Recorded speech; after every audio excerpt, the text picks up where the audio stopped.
Good morning, everyone. Can we take this moment to just greet one another with a good morning? We'd also like to greet everyone who is with us in the live stream with a good day. Now, today is going to be the fourth part of the series that we have called Walking the Road Less Traveled. Last March, when we began this month, we began with the topic of picking the hard right over the easy wrong, which was an idea of following Jesus over becoming just simply a fan.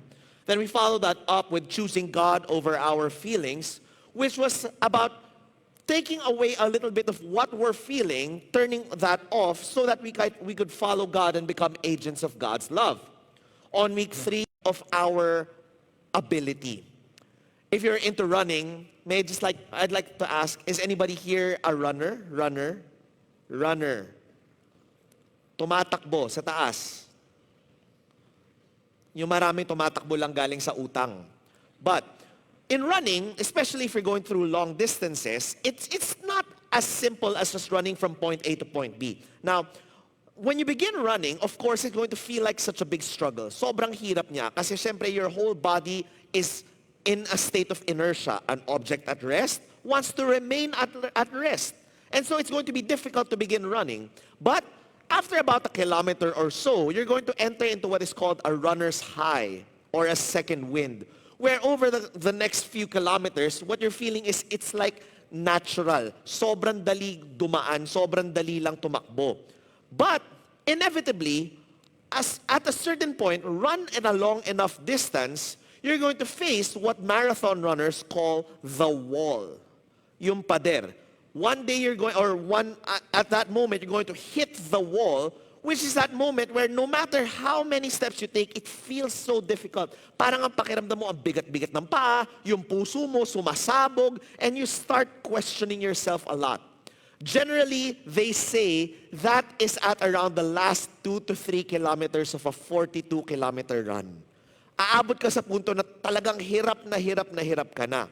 Now, you notice, when you look at something like that, it sounds like it's something that you go through in running, but it's actually something that we go through in our everyday life.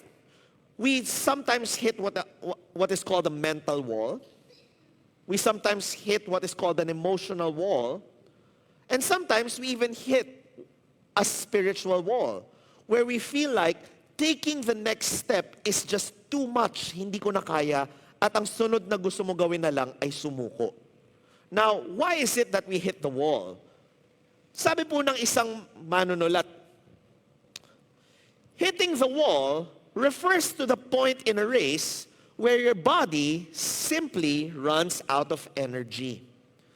Sa atin daw po, no, in every single person, in every single endeavor, there is a point in time when we hit about as much energy as we can muster, and after that, wala na.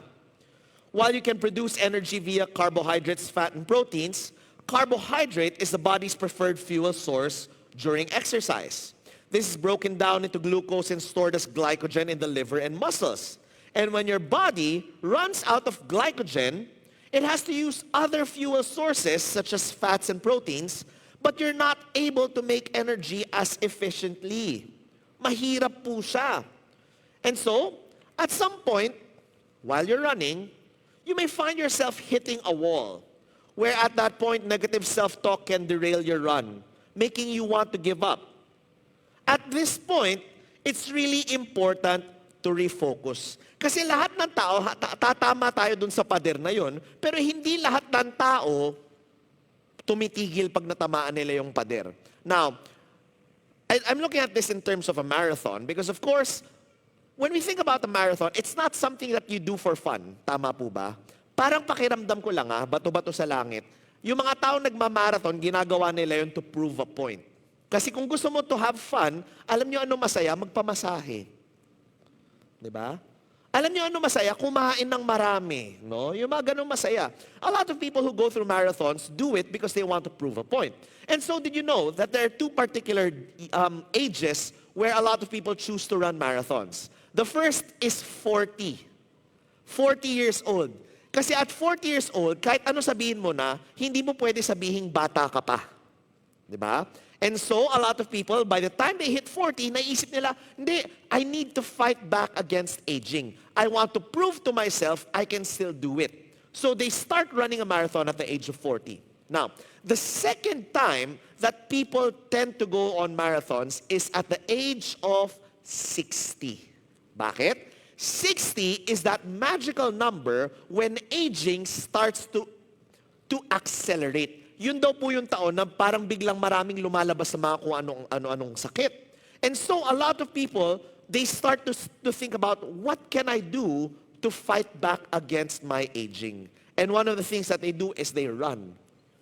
And so, whenever you run a marathon, which is a long period of time, which is a very difficult endeavor, and one day, inevitably, tatama ka dun sa pader and you'd want to quit. Sabi po, what is the best way to beat that wall? And the answer is to remember your why. Why are you starting in the first place? Why are you running this journey in the first place? And why are we deciding that this is something worth pursuing? You see, in the journey of life, that's what it is. We're going to face moments where we're going to feel like we want to give up. Now, this next decision that we're making is so hard. This is causing me so much pain. This is causing me so much hardship. This is causing me so much struggle. But one day, we're going to ask that question and ask, why are we doing this in the first place? And so, as we talk about doing this, if you have your Bibles, please open them with me to Galatians chapter 6, verse 9. Now, in Galatians chapter 6, verse 9, Paul was addressing the people of Galatia who were at that time going through one of their own particular walls. And towards the end, this is what he says. So let us not grow weary in doing what is right, for we will reap at harvest time if we do not give up. Three things to note here. Number one, let us not grow weary, not only of not getting tired, but particularly in doing what is right. Number two, for we will reap at harvest time, dahil may magandang resulta sa dulo. But number three, that good result will only happen if we do not give up. So for everyone and anyone who is going through their own particular struggles and they feel like maybe they're close to giving up, let us not grow weary, especially if what we're doing is right. For one day, if we do not give up, something good will happen. But in the meantime, what is one thing that we need to know? We need to recognize that there are walls. No matter how good we are, no matter how strong we are, no matter how brave we are, we have to recognize, tignan niyo po yung katabi niyo, sabihin mo sa kanya, hello. Sabihin mo sa kanya, alam mo ba, tao ka lang. And what that means is, as human beings, mauubos at mauubos tayo. We're going to get to a point in time where we'll feel tired, where we'll feel empty. And that is normal. Now, Emily Nagoski, in her book Burnout, talks about this. Kasi whether we believe it or not, stress is a reality. Now, sabi niya, to talk about this, we need to distinguish between two things. Stressors and stress. Diba? Stressors and stress. Bakit po? Sino po dito may stress po sa buhay? Okay? Sa taas. Yung mga hindi nagtaas ng kamay, masarap buhay? Imposible, di ba? Now, ito yon. If you want to have a good life, we need stress in our lives. Pero, tanong, sa mga may stress sa buhay, sino dito stressed? Hindi lahat ng nagtaas ng kamay kanina, nagtaas ng kamay sa tanong kung stressed ka ba. Why? To have stress and to be stressed are two very different realities. Sabi niya, we have to distinguish between stressors and stress. Now, stressors are what activate the stress response in your body. They can be anything you see, hear, smell, touch, taste, or imagine could do you harm. There are external stressors, work, money, time, cultural norms, expectations, experiences of discrimination, and so on. But there are also internal stressors, self-criticism, body image, identity, memories, and the future. In different ways and to different degrees, all of these may be interpreted by your body as potential threats. Okay? So a stressor is a threat, whether external or internal. Yan yung tinatanong ko kanina, may stress ba tayo sa buhay? Why? Threats are not necessarily bad. Bakit? Because they give us focus. Now you notice, most of us, we're going through life na wala po tayo masyadong pinoproblema in the sense na yung hindi natin iniisip, yung paggising natin, meron tayong kakainin, meron tayong mga tutulugang bahay, meron tayong mga ganon-ganon. That's not a major concern for a lot of us who are here. Now, of course, there are exceptions to the rule, but by and large, we have our basic necessities down. Di ba? Kaya po, yan yung rason kung bakit marami po tayong ginagawang iba. For example, no po, they say, the biggest problem to solve in life is your basic needs. What is more important than eating? Nothing. Di ba? Sa totoo lang, ang pinakamahalaga sa buhay ay may makakain ka. Now, tanong, tignan nyo yung katabi ninyo, mukha bang may nakakain? Siguro sabi ng ibang tao, parang sobra pa nga eh. No? Parang sobra pa. No? Now, you notice, na-solve natin yung pinaka-basic na problema. Now, tanong, problemado pa rin ba tayo? Yes, di ba? Yes. Which is so strange kasi nasagot na natin yung pinakamalaking problema, pero ang pakiramdam natin, problemado pa rin tayo.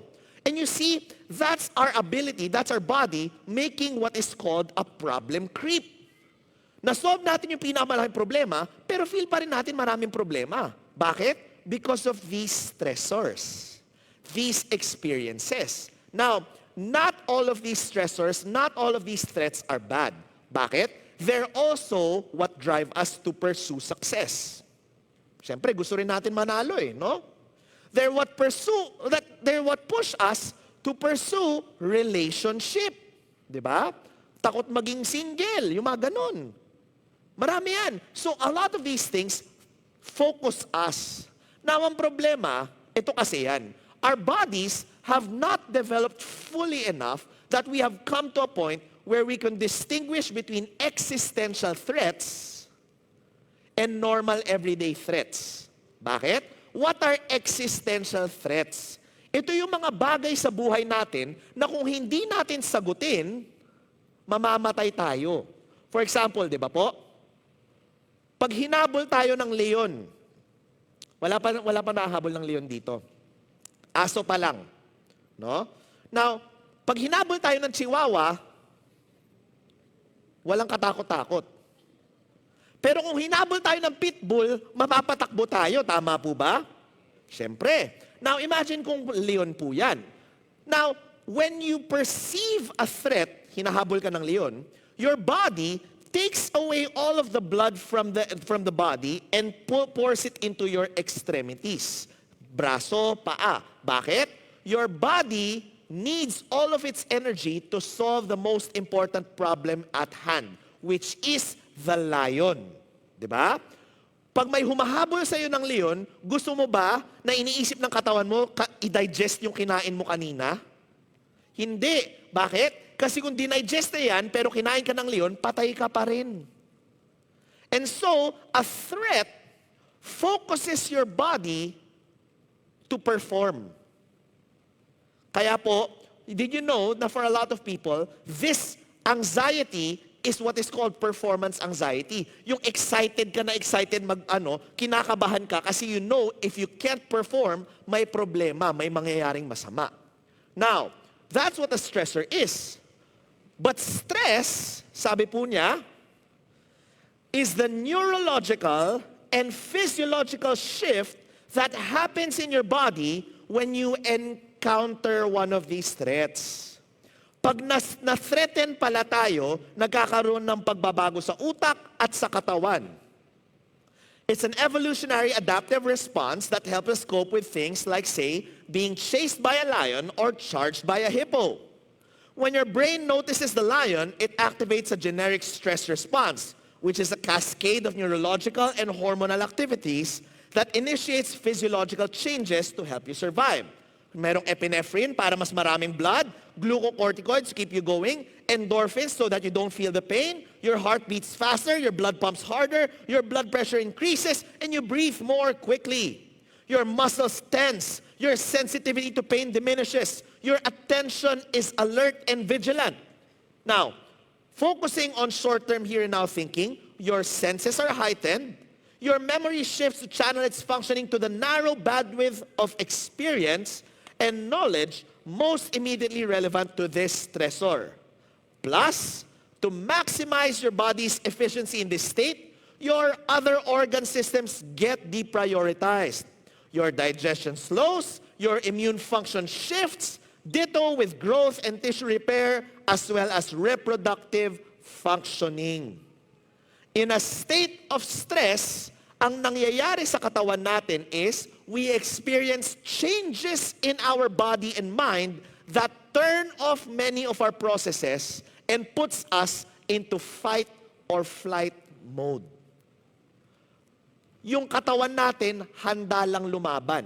Now, you notice this? When I say stressors are good, I'm saying that they are good because they push us to try, push us to attempt, push us to fight, but to be in a constant state of stress is bad. Bakit? You notice, pag stressed po tayo, ano ang ginagawa ng tao? Ha? Marami sa atin, kung ayaw natin aminin, ako na lang magsasabi, kumakain. Now, pansinin po natin yan, we eat because we're stressed. But if we're stressed, our body does not digest. Kaya pansinin nyo, yung taong stress at kain ng kain, dighay ng dighay. Diba? Makakita kayo, tingnan nyo katabi nyo, amoy dighay ba? Amoy longganisa? Sabihin mo, brother, sister, stressed ka. Diba? Now, you notice something like that? In a prolonged period, to be in a state of stress is bad. Kasi whether we admit it or not, whether we want to say it or not, our bodies feel stressed. And you know, it only gets to a certain point na yung katawan po natin, mauubos at mauubos po siya. Maniningil yung katawan natin sa pakiramdam at sa karanasan na binibigay natin sa Kanya. And if we think about life, di ba po, or even when we think about our service to God is simply to pour our lives out to Him as a living sacrifice. Di ba? But, when we are constantly stressed, it becomes difficult for us to do our service because we can never pour from an empty cup.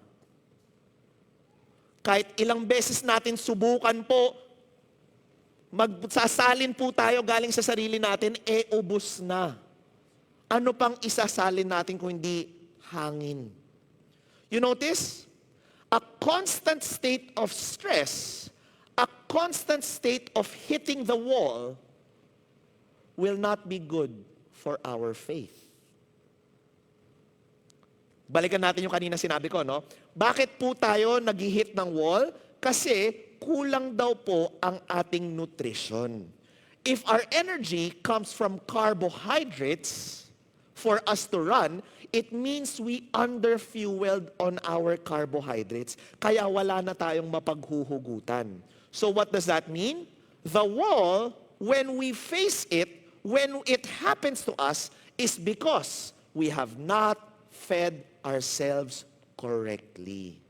Now, bakit nangyayari po yun? We have to ask ourselves this question. Number one, are we feeding our soul, our bodies, and our minds correctly? Number two, are we taking things or taking challenges that we're not supposed to take? And number three, are we performing for God instead of walking with God? You see, yun na nagiging problema po natin eh. Maybe, somehow, some way, akala natin we can perform our way to God. Now, Frank Viola in his book 48 Laws of Spiritual Power talks about this. Sabi niya, quoting Exodus chapter 18, verse 17 to 18, Jethro, the father-in-law of Moses, spoke these valuable words to Moses. Kay Moses, what you are doing is not good. You and these people who come to you will only wear themselves out. The work is too heavy for you, and you cannot handle it alone. Grabe, no?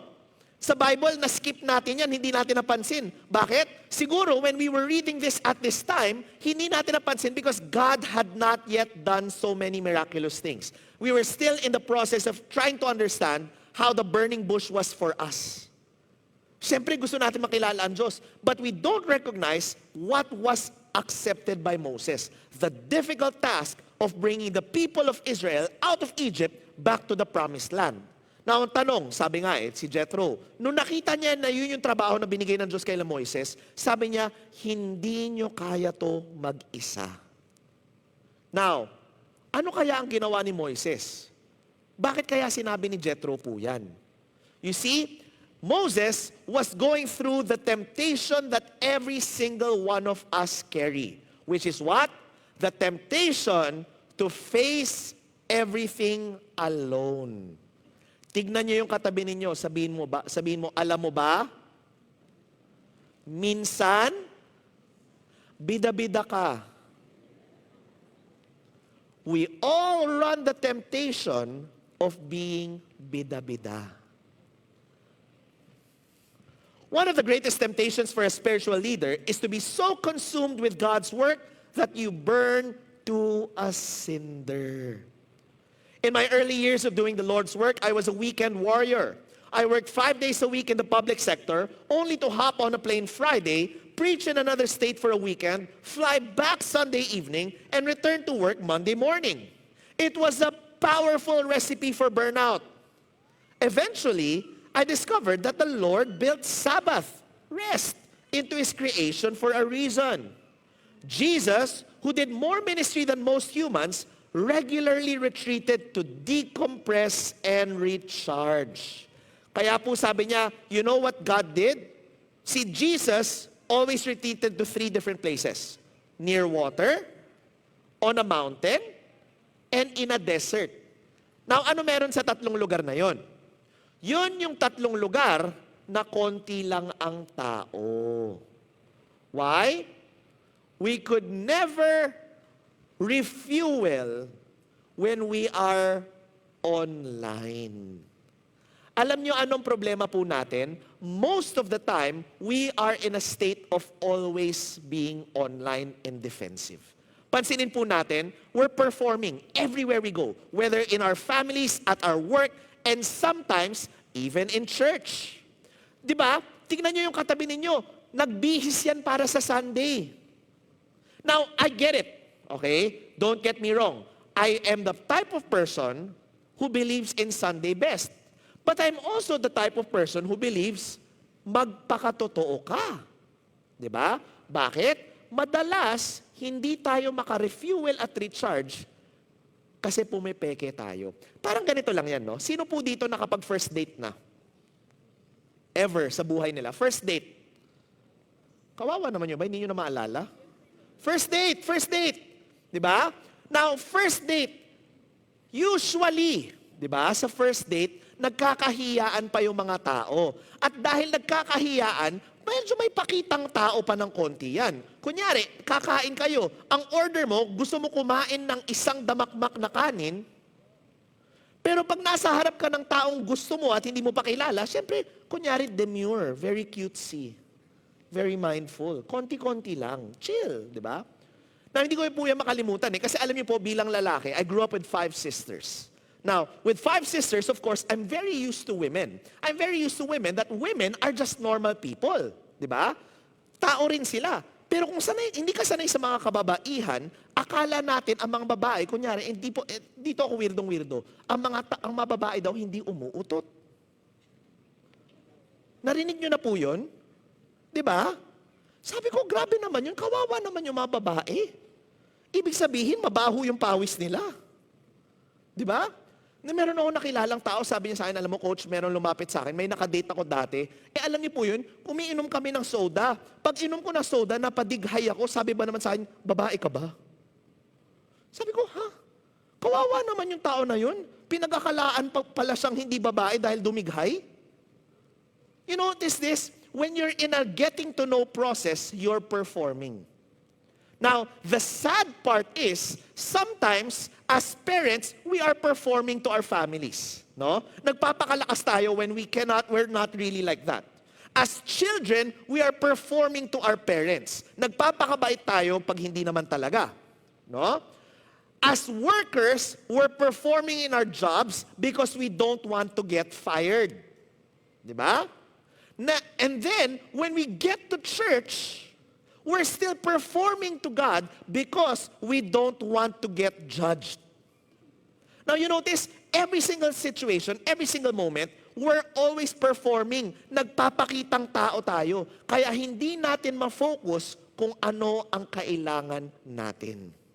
Now I noticed this very strangely. We will never know what we truly need until we have done something long enough to experience change. For example, I've always heard this. Maraming tao sinasabi nila, hindi nila mag-get sa mga taong kumakain ng healthy.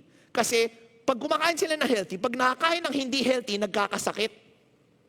Whereas yung mga tao na hindi daw healthy, pag kumakain ng hindi healthy, buhay na buhay. Now, they study this as an actual reaction, di ba po? Why? The body is so interesting. Sobrang talino ng katawan. Because we get to a point where we can adapt to almost anything. Kaya natin mag-survive sa almost anything. But survival is very different from thriving. Now, you know what they noticed? Pag tinanggal natin lahat ng pangit na pagkain sa katawan natin, tapos kumain tayo ng healthy for a minimum of 3 months, the moment kumain tayo uli ng masama, nasisiraan tayo ng tiyan. Kaya halata ang mga tao na nagsasabi, naka-diet ako. Pero pag kumain ng pangit, biglang hindi nagkakasakit, hindi naka-diet yun. Tawag sa kanya, pakitang tao. Now, what am I trying to say here? By and large, we don't know what we need. Hindi natin nararamdaman. Bakit? Nagpapakitang tao tayo. And the problem is, when we perform, we will never be able to recognize that the wall is coming until we get hit in the face with the wall. Sino po dito pagod? Ayan. Yung iba hindi napapagod. Sa taas, may mga pagod ba dyan? Now, bakit tayo pagod? Maybe, if we're truly honest, makikita natin, may mga certain parts ng buhay natin na hindi natin na-address ng maayos. Now, we're pushing it to the side. Why? Because we have to perform. Kailangan ako ng mga anak ko. Kailangan ako sa trabaho. Kailangan ko sa ganito. Yes, gets ko po yan. Pero isang araw, babalik ko po yan. Sisingilin tayo ng katawan natin.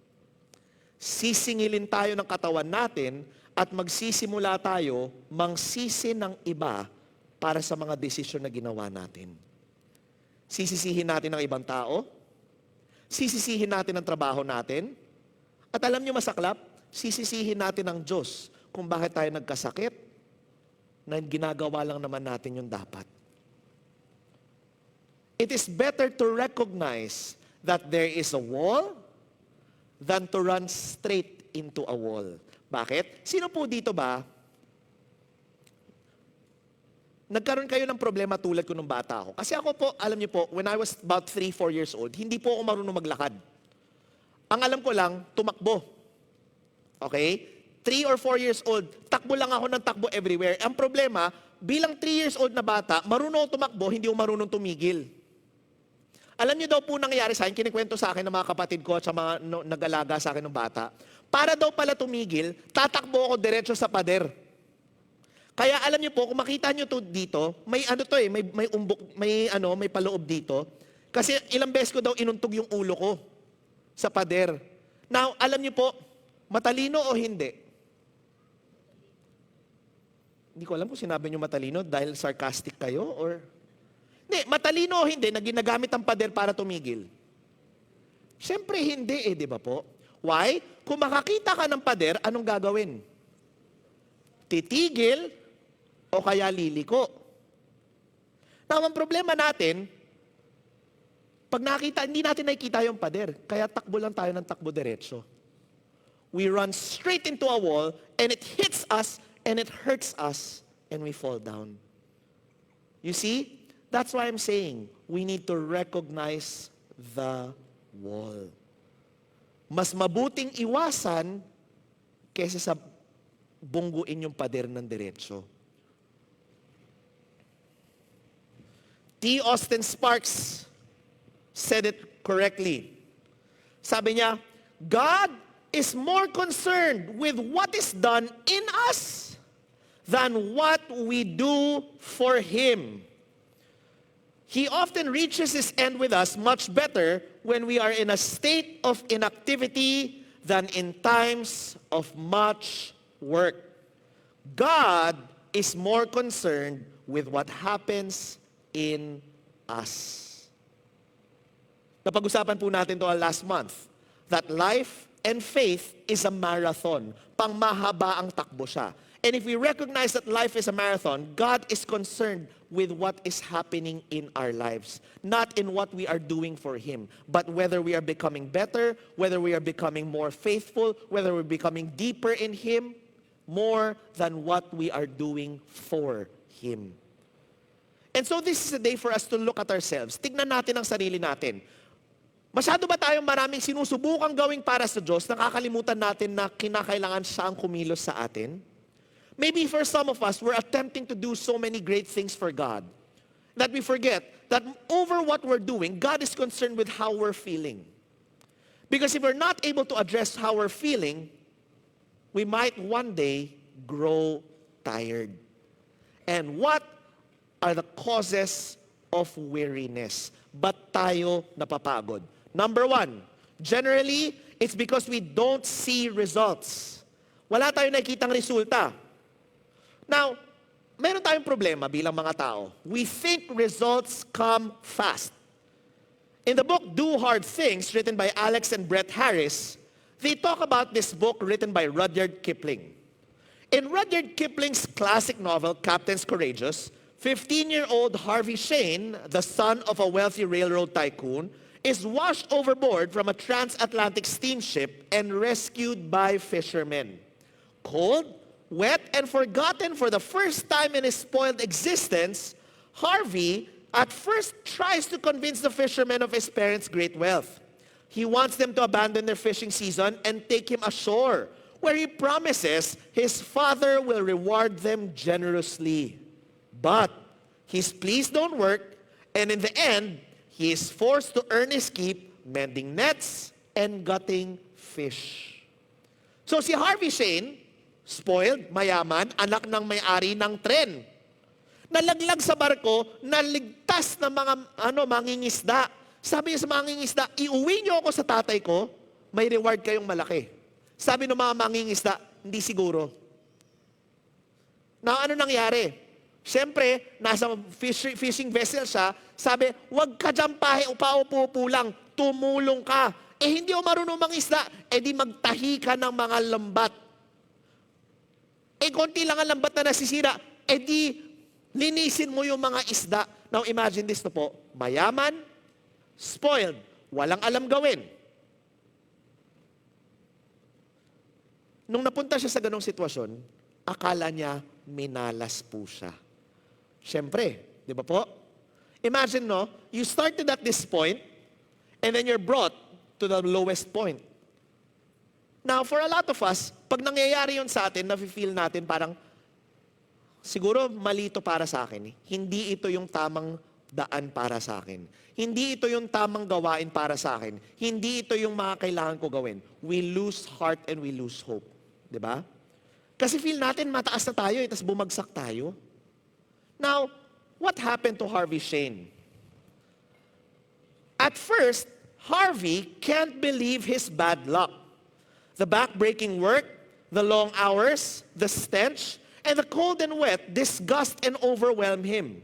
But over time, Harvey mysteriously changes. His body toughens. He learns to use his hands and his head to perform the tasks and weather the trials of fishing on the open sea. And he begins to actually enjoy the hardships and to admire the strength and intelligence of his new companions. When the boat finally returned to port, Harvey wires his parents, who rush to the small town. Amazed, they find a transformed son. Their lazy, demanding boy has become an industrious, serious, and considerate young man. No longer needing or wanting his mother's constant doting, Harvey is ready to start a successful career in his father's shipping lines. So ano sabi? Maybe you feel forgotten and alone, grinding away at pointless routines that seem guaranteed to lead you nowhere. You feel you have incredible potential, but it's all going to waste. The truth is that your life, both now and later, will require you to invest a lot of time and energy in things that aren't big and that don't seem to make much of an impact. Ang totoong buhay, marami sa ginagawa natin parang walang sense, parang hindi kailangan. Some days, they don't even make sense. And sometimes, the smallest things can be the hardest things of all. Ang totoong buhay, walang instant. Walang mabilisan. You know, I'm reminded of this old pastoral story of the bamboo. Ang bamboo kasi, kawayan, pag tinanim po yan, it generally takes about 5 years to grow. Now, ito yon. Pag tinanim po yung kawayan, siyempre didiligan, magkakaroon siya ng maliit po na sprout. Ganyan, maliit na sprout. But, if you water it every day and take care of it every day, for the first year, hindi siya tutubo. Ganun lang. So, second year, dilig ka, alagaan mo pa rin, hindi pa rin tutubo. Third year, the same. Fourth year, the same. And on the fifth year, for about a 3-week period, from this small stalk, alam niyo ano nangyayari sa bamboo? It suddenly grows 60 feet in length. 60 feet in length. Now, tanong, how long did it take to grow? 3 weeks o 5 years? Di ba? Problema kasi natin, nakikita natin yung 3 weeks na marami nangyayari. Hindi natin nakita yung 5 years na pagpapagal na walang nangyayari. The truth of life is that for a lot of what we do, it feels like those 5 years na walang nangyayari. But at any point, if we give up on the bamboo in the middle of those 5 years, hindi siya tutubo. Eh bakit ganun? Di ba mas mahalaga tayo kaysa sa bamboo?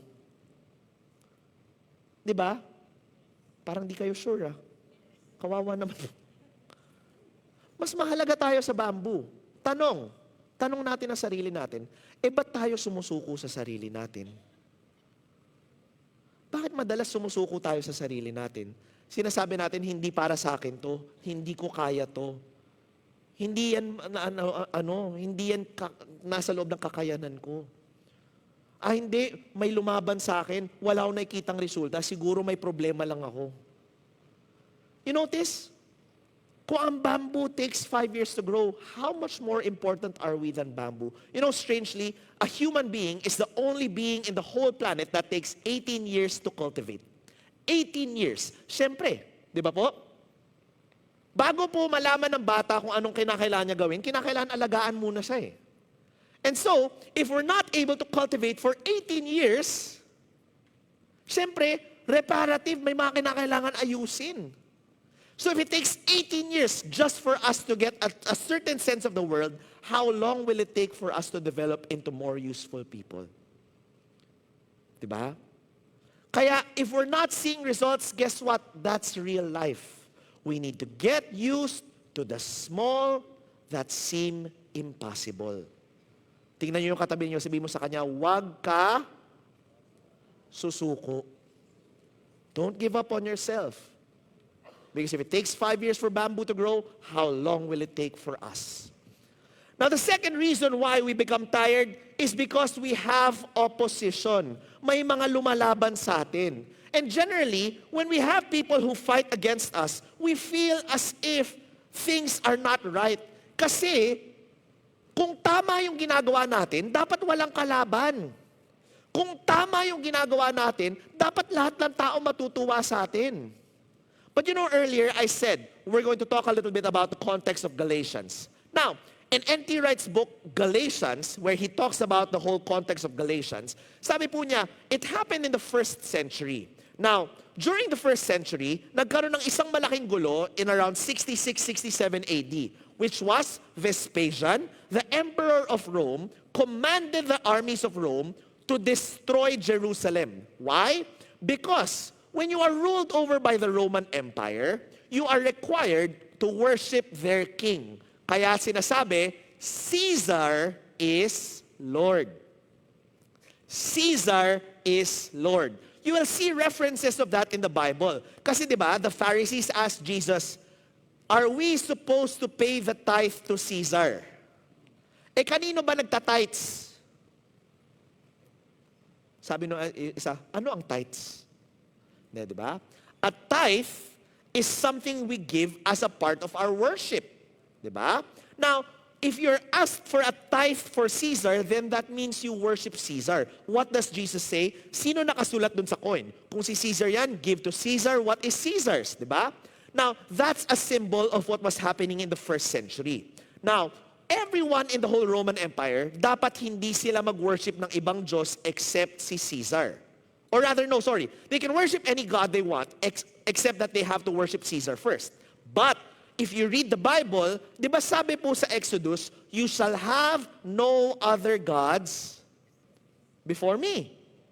So, monolatric, isa lang ang worship ng mga Hudyo. And so, nag-away sila. It became a bloody revolution until about 66-67 AD when Vespasian finally, sa pikon niya, sinira niya Jerusalem. Now, did that cause the fight to end? No. And so, yung governors of Rome, nag-decide sila, sige, magkaka-special dispensation tayo sa Hudyo. Because they want to fight for what they believe in, sila lang, out of everyone else, are not required to worship Caesar. Sila lang. Basta, hindi sila gumawa ng gulo. Now, the problem, of course, when Christianity grew, don't forget, Christianity began as a messianic Jewish concept. So, siyempre, mga Hudyo lang ang sumusunod kay Jesus. But, because of Paul, Gentiles, people like you and me, are suddenly being invited to be part of the family. Now, because of that, siyempre, nagkaroon ng bagong rules. Bakit? Sabi rin ni Paul, hindi kailangan ng circumcision. Sabi ni Paul, hindi kailangan ng kosher, ng purity rites. Sabi ni Paul, what is more important is what happens in the heart over what we're doing outside. So, nagalit yung mga Hudyo. Sabi ng mga Hudyo, kung kami, kinakailangan namin gawin to, dapat kayo rin. Eh sabi ni Paul, hindi. Now, ang nangyari, sabi ng Rome, problema nyo yan. Internal conflict. Wala, hindi kami makikialam, basta hindi kayo gumawa ng gulo. Eh ang problema, hindi matanggap ng mga Hudyo. By the way, alam niyo po kung sino ang kalaban nila Paul sa Galatians? Peter and James. Peter and James. That's why when you read Peter and James, they don't believe in just grace. Diba? Sabi nga ni James, you show me your faith by what you say, I'll show you my faith by what I do. Sabi niya, ang actions natin are what matters, not the heart. Magkaaway. Now imagine this, no? Nasa gitna po tayo ng gulo. Ikaw gusto mo lang naman sundan ng Diyos. Tas yung mga taong sumusunod na sa Diyos na iba, tinitira ka. You know, I've known so many people who, because of the internal problems of human beings inside church, they give up on God. Why? Because they think, kung ganyan kayo, mas okay siguro sa labas. But you see, whenever we're faced with conflict, whenever we're faced with opposition, what keeps us on the same path? What keeps us on the right path? We have to ask ourselves a question. Ano yung kinakailangan natin na tanong? Saan ka ba nanggagaling? Now, ito yon.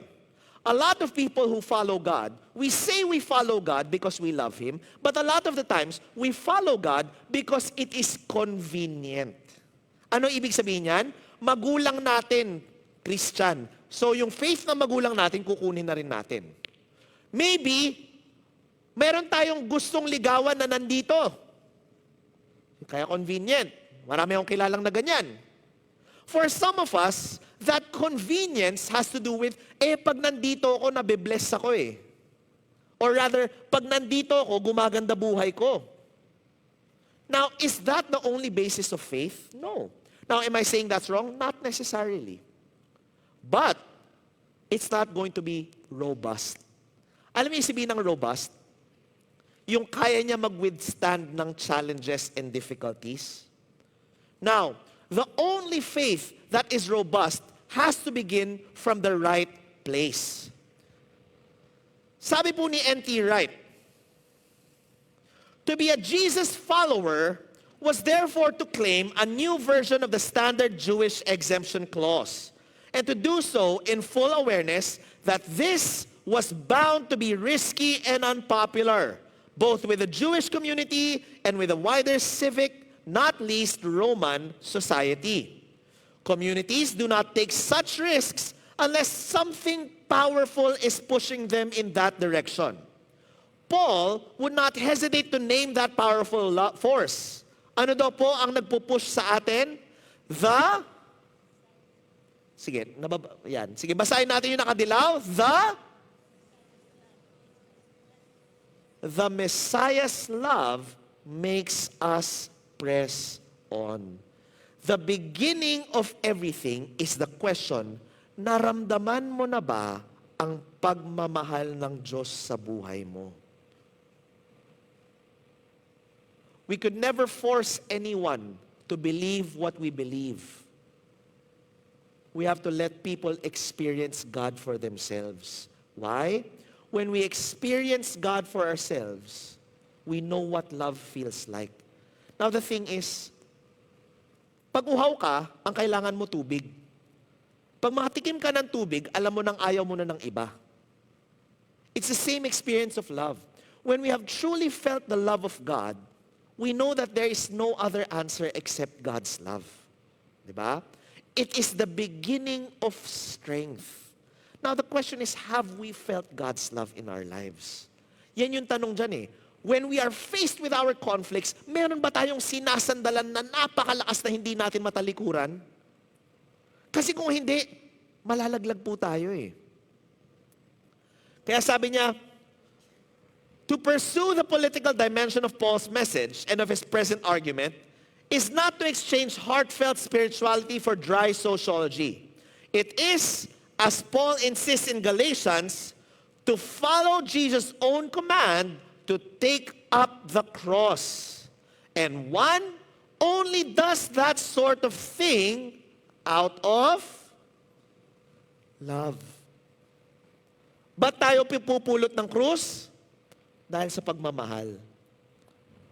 What is the answer to an opposition? It's to recheck. Ba't ba tayo nagsimula in the first place? Now, if we have not yet felt the presence of God in our lives, this is a challenge for us. We need to put ourselves into a situation where we will be sensitive to the call of God. Yan yung problema eh. Kaya sabi po ni Frank Viola, we need to take retreats. Bakit? Retreats are important for our well-being. Mahalaga siya. Bakit? Our silence, our noise in our lives are what's stopping us from experiencing God's goodness. Kaya sabi nga po eh, we need to learn how to take care of these things. Now, bago ko po pag-usapan yung third point, I'd like to give 9 ways to increase our energy. Kasi yun po, no? Instead of running straight to a wall, we must refuel ourselves, take care of ourselves, no? Si Frank Viola was the one who wrote this. Si Frank Viola is a very well-known pastor in the United States. Gusto ko lang sabihin po yan, kasi gusto ko po sabihin, hindi po ako yung nagsulat nito.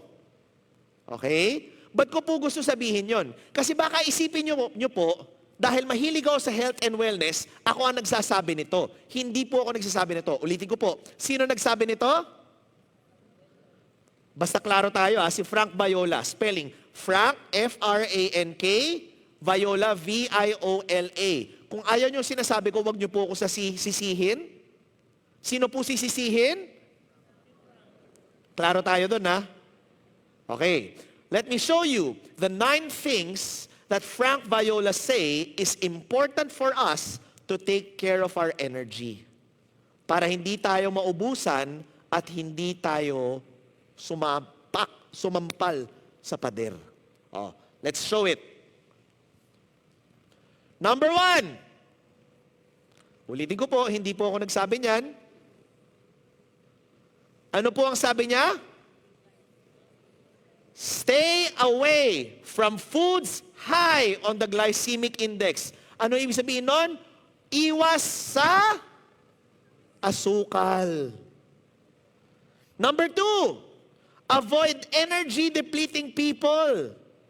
Huwag daw tayo sumama palagi sa mga taong negatron. Nega na nega. Now, of course, there's always a caveat there. Kunyari, sa number 1, stay away from foods high on the glycemic index. Pero, kung birthday nyo, sana nakangiti kayo. Di ba? Pero ito lang yun. Wala naman tao dito na araw-araw yung birthday, no? Pero, sabi niya, hindi. Ngayon, birthday ko. Bukas, birthday ng aso ko. Sa sunod, birthday ng ate ko. Sa sunod, birthday ng daga ko. Parang, lahat may birthday. Hindi. Siyempre, exceptions lang. Now, energy-depleting people. Who are these? Siyempre, hindi natin kaya iligtas lahat ng tao. Kung si Jesus mismo may Judas, it means may isang tao siyang hindi naligtas sa 12 na palagi niya kasama. That means, if even Jesus could not save everyone, then we can't save everyone. Sino lang ang mga energy-depleting people na dapat kasama natin? Pamilya. Hindi, joke. Yung mga taong pinasan po natin. There are certain people in our lives na alam nating hirap sila. Alam nating mahirap sila kasama, pero mahal na mahal natin sila. Huwag natin sukuan yung mga taong ganon. Pero yung nakakita tayo ng baliw sa kabilang kanto, tas wala lang, gusto lang natin iligtas, hindi po tayo si Jesus, at hindi rin po tayo ang superhero. No? Number 3, ano daw po? Drink a lot of water each day. Madalas kasi, ang iniinom lang natin, kape at milk tea. Ang kailangan daw natin, tubig. Number 4, practice deep breathing. This is what is called presence prayer. A breath that takes 3 seconds in and minimum 3 seconds out. The longer palabas, the better. Okay? Number 5, listen to music that you find energizing. Mahalaga po yan. Hindi puro depressing yung music. Number 6, get sufficient sunlight.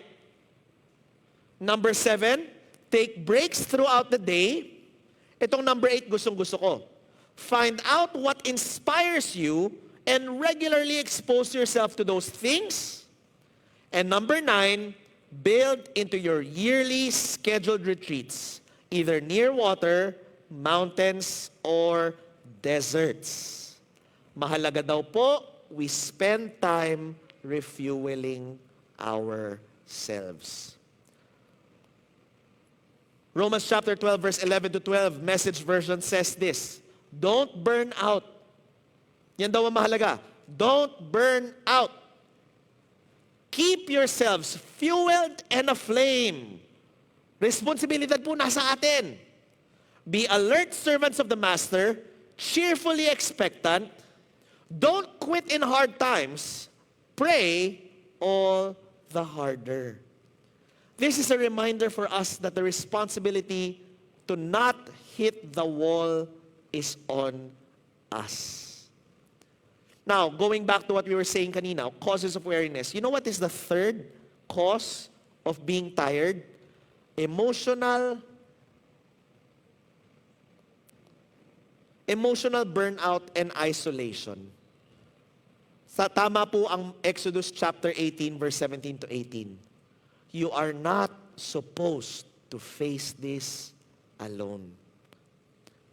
In a book written by Todd Hall called The Connected Life, he talks about this instance. Si Todd Hall po is a theologian and counselor psychologist. So, ang katrabaho niya ay usually yung mga problemadong tao. Now, one of the people that he worked with was a man named Tim. Si Tim was a diagnosed schizophrenic. Now, schizophrenia is a genetic disease. Galing po siya sa ating dugo. Now, because of that, siyempre, kinakailangan niya ng gamot. Ang problema, sabi nga po niya, hindi niya maramdaman na gumagaling siya sa ospital. Kasi one of the things that hits schizophrenics is paranoia. Napaparanoid. Pag nasa ospital daw siya, palagi siya paranoid. Kasi sa totoo lang, hindi naman po to sa may tinitira po akong doktor or ospital or whatnot, pero meron ba dito napapayapa sa ospital? Wala, di ba? Lahat tayo pagpasok sa ospital, natatakot, di ba? Minsan nga, nag-usap kami ng asawa ko, yung ilaw namin sa bahay, kasi alam niyo po ako, I'm not too much of a detailed person. I just want, brightness. Sabi ko nga sabi ng Bible kasi we are children of light. No? Kaya gusto ko maliwanag ang lugar. Yung asawa ko, mahilig sa mood lighting. Di ba? Sabi ko kasi, anak ka ng dilim. Sabi ko, siyempre, ako liwanag sa dilim, hindi, ganon. So sabi ko, palitan nga natin yung ilaw natin. Sabi ko, gawin nating puti. Sabi ba naman sa akin, ayoko, bakit? Mukha tayong ospital. Anong problema ng ospital? Hindi nakaka-relax. Sabi ko, nga naman, no? Siguro, sorry akin, mali ko yun. Pero alam niyo po yun, it's not relaxing at all. So hindi siya gumagaling. So si Tim, buti na lang, meron siyang kaibigan, pangalan si Ned, pastor. Si Ned tsaka yung asawa niya, sabi kay Tim, Tim, gusto mo tumira sa bahay namin for 1 year? Wala ka naman magawa, tulungan ka namin. Total, kailangan mo ng community. So tumira siya sa bahay ni Ned, tsaka ng asawa. Now si Ned, tsaka yung asawa niya, were very, very loving and nurturing people. Alam niyo po yun, yung may mga tao talaga na parang nag-aalaga, sanay sila mag-alaga. Yun yung kulang sa buhay ni Tim. After some time, he started feeling better, bumubuti yung kanyang lagay. He started having clearer thoughts, nawawala yung mga takot niya and all of that. 1 year later, yung kapatid naman niya, si David, who has a business, sabi sa kanya, Tim, gusto mo ba na magpailalim sa akin, ituro ko sa iyo yung business para may matutunan ka? Si David was also a very loving and nurturing person. So sinamahan niya si Tim, tinuro yung paano gawin yung business at lahat-lahat. Alam niyo po, nakakagulat. Because Tim started feeling better again. After that year with the pastor and after that year with his brother, si Tim had a scheduled meeting with Todd. At alam niyo po ang nakita ni Dr. Todd? Nawala lahat ng signs of schizophrenia nung bata. Now, what did he find?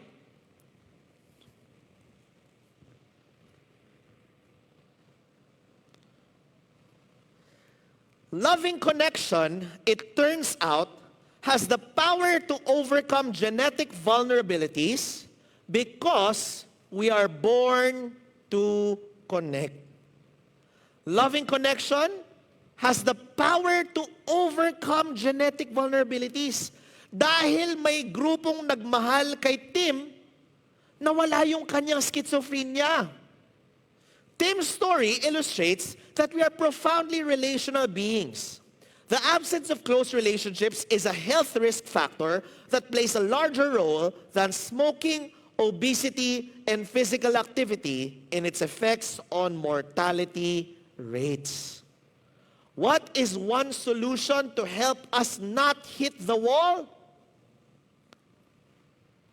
A community that we can rely on. Now, if we're the type of people that when we are troubled, we have a lot of people to go to, then God bless you, good job. That's exactly what we need in life. na pag may pinagdadaanan tayo, marami tayong sinasandalan, maraming nagbibigay sa atin ng lakas, nakukuha natin ng lakas. That means we did life well. But when we are going through our problems, and we have no one to rely on, we have to be honest. You know, one of the most powerful things to say and to admit is these three words. I need help. I need help. Wala akong makasama na tao. I need help. Wala akong community. I need help. You see, sometimes ayaw natin aminin na may kahinaan tayo eh. And the reason why we can't be helped is because we are not willing to admit that we need help. That's why if we want to have this community, we need to say, I need help. This is a perfect opportunity for us because we're in church. We're in that opportunity where we can come to people and say, I need help, I need a friend. Kailangan ko ng kausap, kailangan ko ng grupo. You see, sometimes if we're unwilling to admit this, we're just going to hit that wall and we're not going to be able to recover. So maybe if we have not found our community, we need to ask, who can we talk to? How can we connect? How can we build this community that will support each other when things are going difficult? Alalahanin natin, it's powerful, but it's also vulnerable. Kasi ang hirap sabihin na I need help. Kasi pag sinabi mong I need help, tas tinulungan ka, tas ayaw mo yung tulong, hindi mo pwede sabihin na ayoko. Anong problema natin? Sasabihin natin gutom. Tas pag binigyan tayo ng salad, sasabihin mo gusto ko ng lechon. Hindi pwede. To be helped, we need to be vulnerable. And so if you find yourselves in this situation right now, we have to ask, I need help. You see, once we recognize that wall, we have the capacity to beat that wall. Kakayanin natin talunin. Kakayanin natin lampasan yung pader na yan. In American Ninja Warrior, which is a sports event sa Amerika, which is an obstacle course race, napabilisan yung takbo, at the end of every race, there is a wall. Now, yung wall na yun is a curved wall 10 feet high, na no matter how fast you run the race, kung hindi mo malampasan yung wall, hindi mo matatapos yung race. And so, the cheer or the chant of American Ninja Warrior is beat that wall. Beat that wall. So lahat sila mag-cheer, tatakbuhin nila, lalampasan nila yung wall. Kung malampasan nila, celebrate lahat ng tao. Now, that's what we need to learn. We need to learn to be in a position to beat that wall. You see, Paul doesn't say don't get tired. He says, don't grow weary in doing good. Sabi niya, hindi yung sa hindi tayo mapapagod, kasi mapapagod at mapapagod tayo. Ang sinasabi lang niya, kahit mapagod tayo, huwag tayong sumuko sa ginagawa natin. Now, Eugene Peterson talks about this in his book, Long Obedience in the Same Direction. The problem of our time, sabi niya, is that in our time, we have a tourist mindset. What is a tourist mindset? Tourist mindset in religion is that religion is understood as a visit to an attractive site to be made when we have adequate leisure. For some, it is a weekly jaunt to church. For others, occasional visits to special services. Some, with a bent for religious entertainment and sacred diversion, plan their lives around special events like retreats, rallies, and conferences. Ang problema daw po natin is sometimes we go to these places because we want to enjoy. No? The reason why it's so hard for us to beat the wall, it's so hard for us to keep on continuing, is because nasa tourist mindset tayo. Now, sino po dito nakapag-tour na? Tour. Okay. Sa mga nagtutour, pumupunta ba tayo sa pangit? Hindi. Di ba? Sabi nga natawa po ako minsan, nakapunta po akong Bali. Alam niyo yung Bali? Kung saan maraming baliw? Hindi. Bali, yung Bali, Indonesia, di ba po? So magandang lugar. Tinanong ako, gusto mo ba mapuntahan ang authentic Balinese village? Now, pag pumunta ko kayo po, Bali is one of the most dynamic places. Grabe, it is, ang daming magagandang restaurant, ang daming magagandang mga lugar, etc., etc. Tinanong, gusto ko ba pumunta sa authentic Balinese village? Sagot ko, ayaw. Tanong nila, bakit? Sabi ko, marami ring mahirap sa Pilipinas. Ayoko makita yung mahirap na Indonesia. Di ba? Kasi, yung mga puti, gusto nilang pupunta sa Balinese village kasi walang mahirap dun. Sa atin, alam ko naman ang itsura ng tondo, ayoko puntahan yung tondo ng Indonesia. Di ba? So it's hard for us to go to places that are ugly. No? Now, the thing is, if you're a tourist, you want your time to be used to see nice things. And the problem is, when it comes to religion, when it comes to faith, it cannot all be nice things. Hindi pwedeng puro magaganda. Bakit? The process of God is always about transformation. And transformation is always a slow and difficult process. You know, that's the reason why I cannot preach only good things. Bakit? Kung puro maganda yung naririnig natin at puro gusto lang natin yung naririnig natin, that means there is no transformation involved. Because no one ever transforms from their comfort zone. Now, every now and then, may mga sinasabi ako na masakit sa tenga. Pag masakit sa tenga, may rason po yun. Bakit? Natamaan po tayo. It means it's a particular part of our lives that we need to deal with. Diba? That's why it can't be all nice things. We have to go through things that are difficult. We cannot be tourists in faith. Friedrich Nietzsche puts it well. Sabi po ni Friedrich Nietzsche, the essential thing in heaven and earth is that there should be long obedience in the same direction. A long obedience in the same direction. A long obedience, ibig sabihin po, palagi oo. Yes, Lord. Yes, Lord. Yes, Lord. In the same direction, tuloy-tuloy. Kahit na hindi na natin alam, Lord, magbabago ba tayo ng direction o hindi? Hindi, same direction. Same direction. A long obedience in the same direction. Thereby results and has always resulted in the long run, something which has made life worth living. You see, doing good is a long-term assignment. Hindi siya pang maiksing panahon lang. Long-term po siya. And so, rather than being tourists, the two words we need to learn are disciple and pilgrim. Disciple, mathetes, says we are people who spend our lives apprenticed to our Master Jesus Christ. We're in a growing learning relationship always. A disciple is a learner, but not in the academic setting of a schoolroom, but rather at the work site of a craftsman. We do not acquire information about God, but rather skills in faith. To be a disciple is to say less of me and more of you, God. Now, that's the reason why transformation is so difficult. Kasi alam niyo po yun, it requires us to have a long relationship. A disciple with a master is a long relationship. Lalo't lalo na kasi, isipin niyo po, no, it takes time for us to get to know and anticipate a person's needs.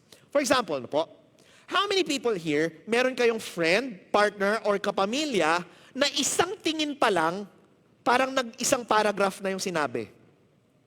Yung may nangyari, tapos pag tumingin, pagtingin, nagkatinginan kayo, ganun agad, may nangyari na. Sino may kaganon?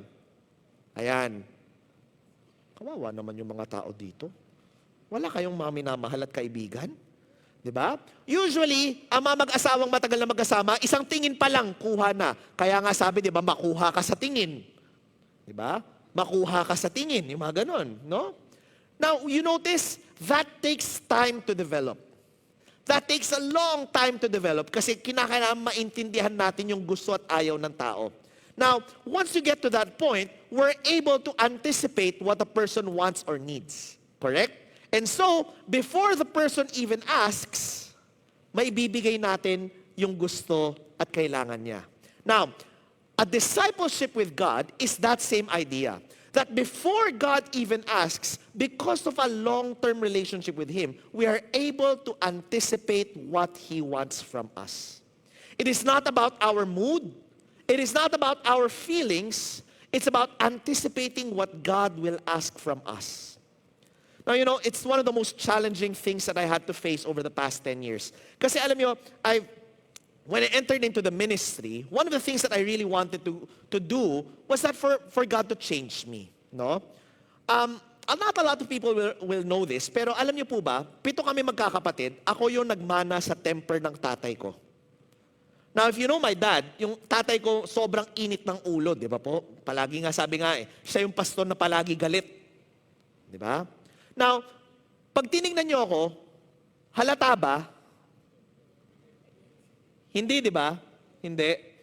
Pero yung asawa ko, sabi niya, 0 to 100 in 5 seconds daw po ako. Pag magalit ako, grabe kainit. Sa buong bahay po namin, pag nagagalit yung mga tao, wala natatakot. Pag ako nagagalit, takot lahat ng tao.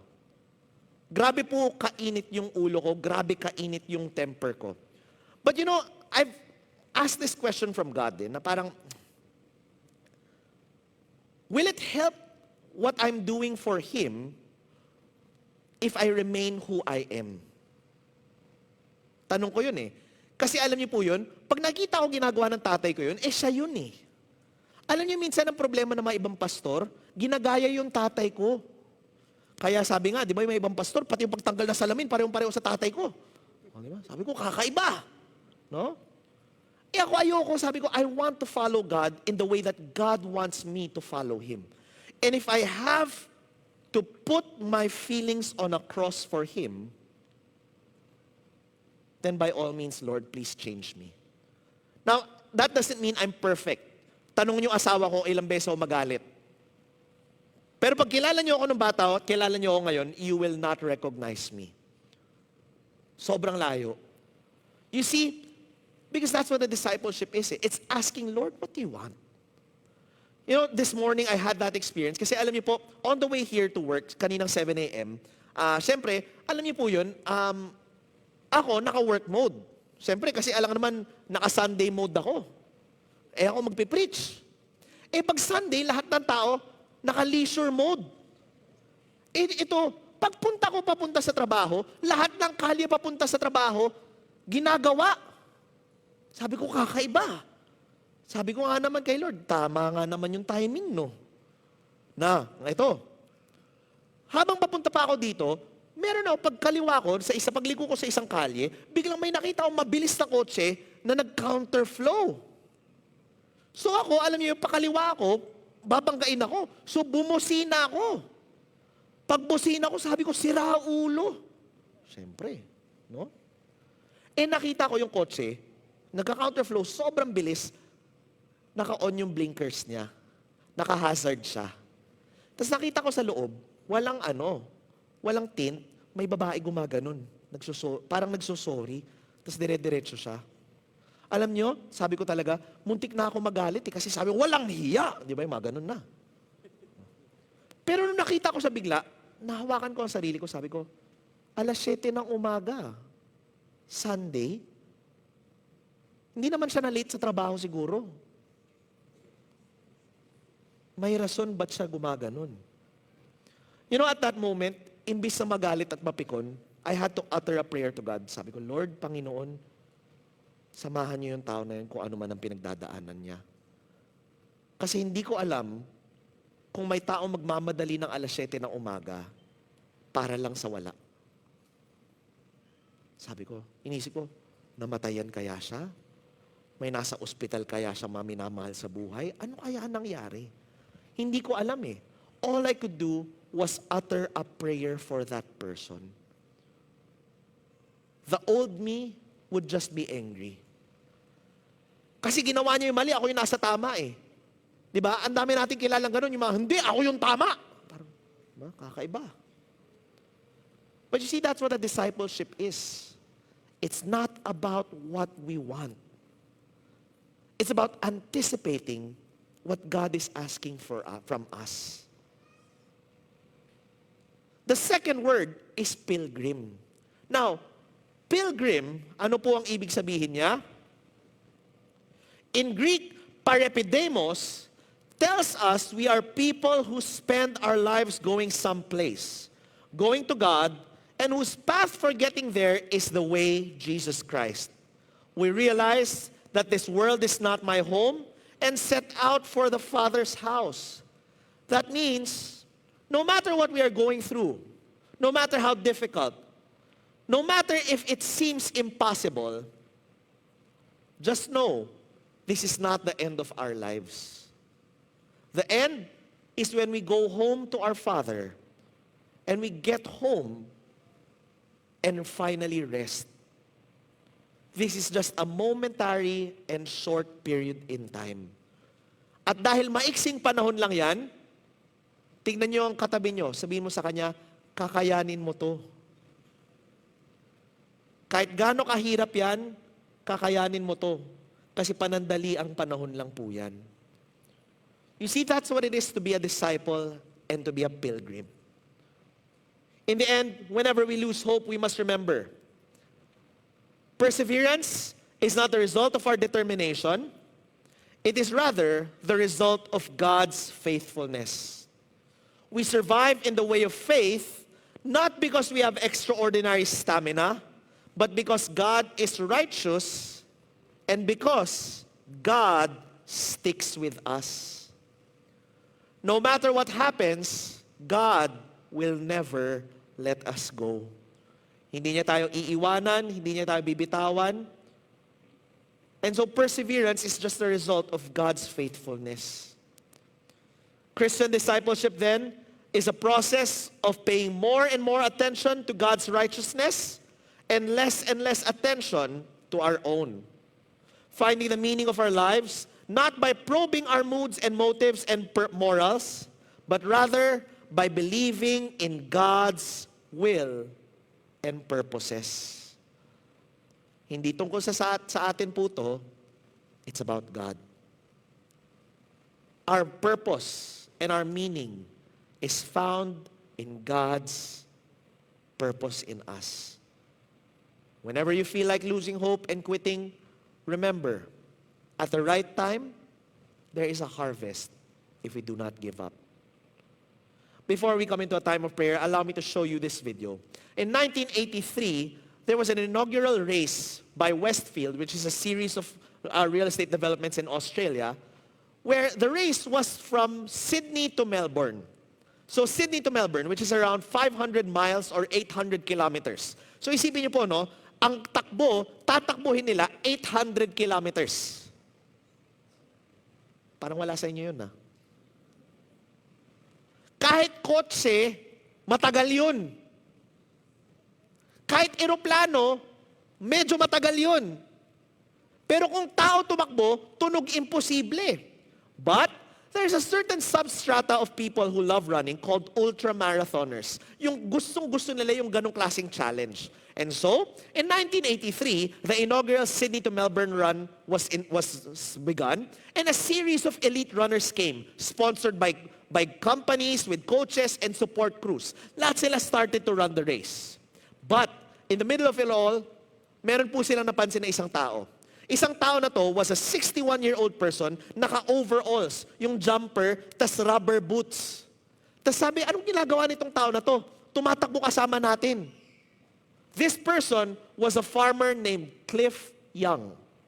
Cliff Young, hindi siya runner, wala siyang coach, wala siyang sponsors, naisip lang niyang sumali. Tinanong siya, ba't mo naisip sumali? Sabi niya, kasi magsasaka ako. Okay. At minsan, nakakawala yung mga alaga ko, kinakailangan ko silang habulin. Okay. Pag hinahabol ko sila, minsan, 3 araw ko silang hinahabol bago sila magpapahabol. Okay? So feel ko kaya ko to. Sabi ko, baliw, no? Si Cliff Young started running because he felt he could do it because he was a farmer. Now, what happened? Allow me to show you this video.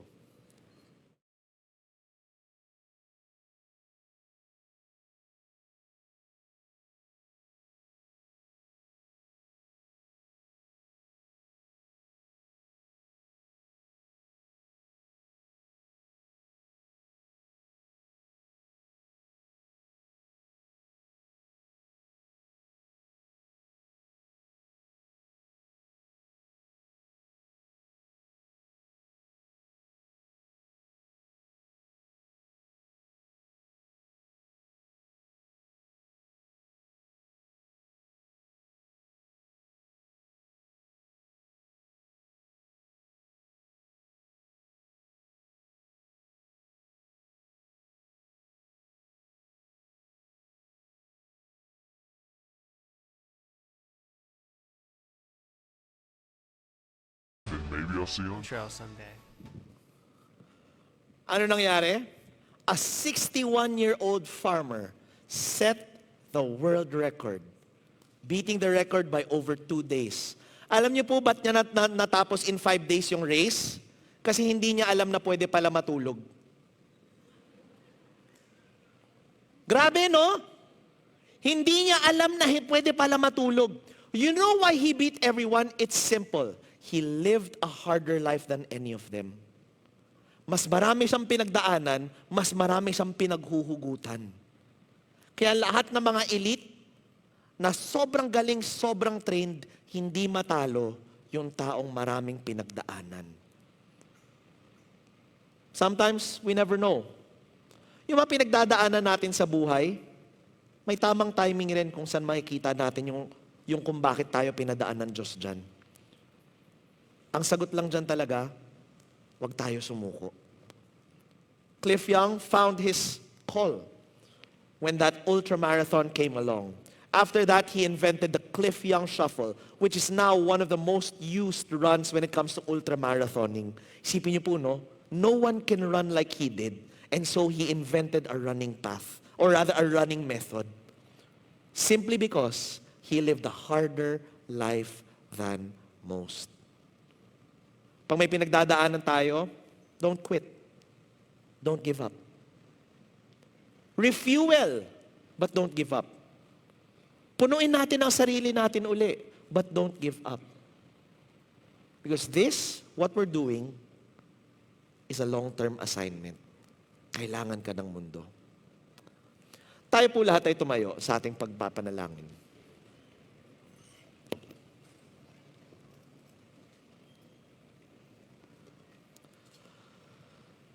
Father in heaven, we come before you this afternoon, thanking you for the time that you have given us to come and worship. We thank you, Lord God, for every person who is here, for every person who is listening today. Lord, we thank you for your faithfulness in our lives. We know, O Lord God, no matter what we are going through, whatever burden, whatever difficulty, whatever challenge we're facing, Lord, all of this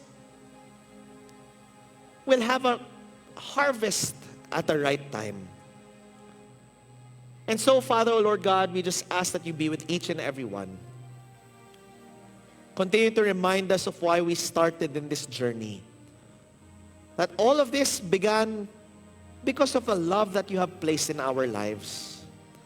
A love that asks us to transform ourselves. No matter how slow, no matter how difficult.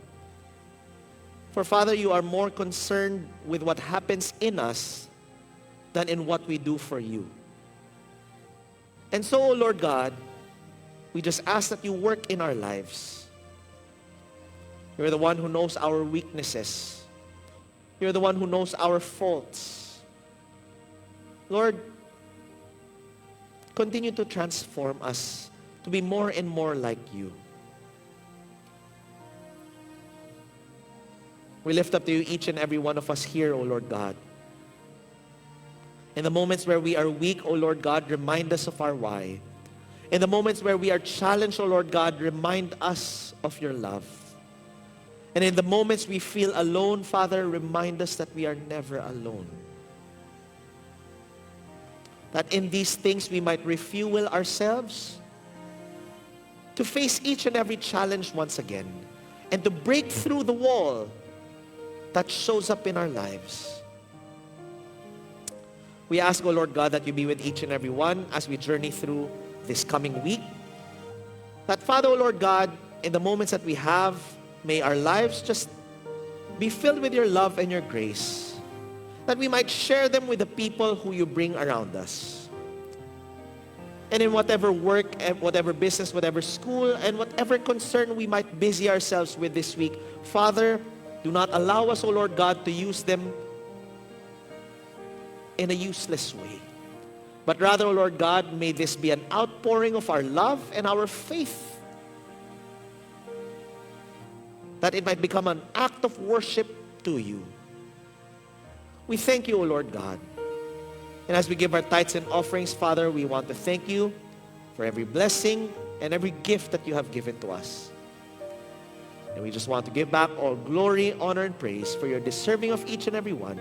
In your sweet and mighty name we pray. One God forever and ever. Amen and amen. God bless to each and every one, and God go with each and every one.